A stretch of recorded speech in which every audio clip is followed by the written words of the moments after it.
All good cowboy stories start in Texas, and this is no exception.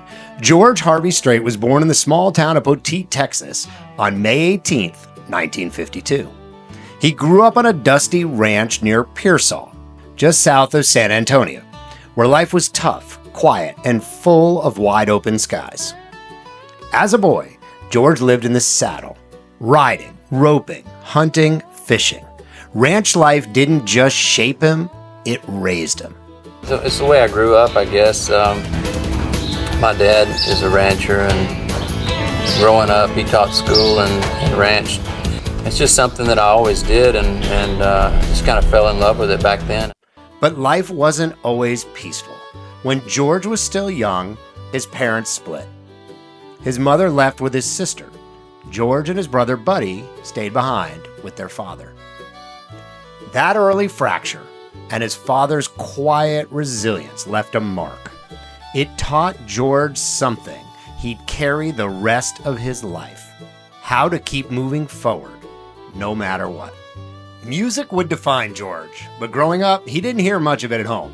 His dad kept the family radio tuned to news and farm reports. But in high school, something changed. George picked up a guitar and formed a band, playing Beatles covers and rocking out with his buddies. Still, it wasn't long before the sounds of Texas started to take hold. Fiddles, steel guitars, and country voices that felt like home.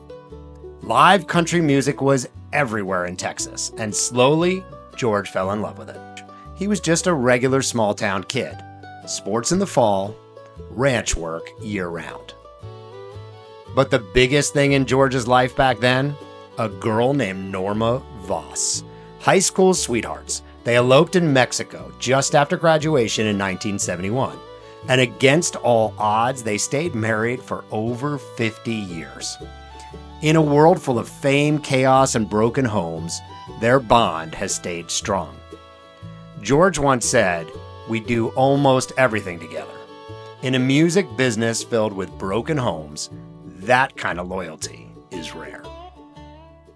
We have a lot more good times than we do bad times, and the bad times don't last near as long as they used to anymore.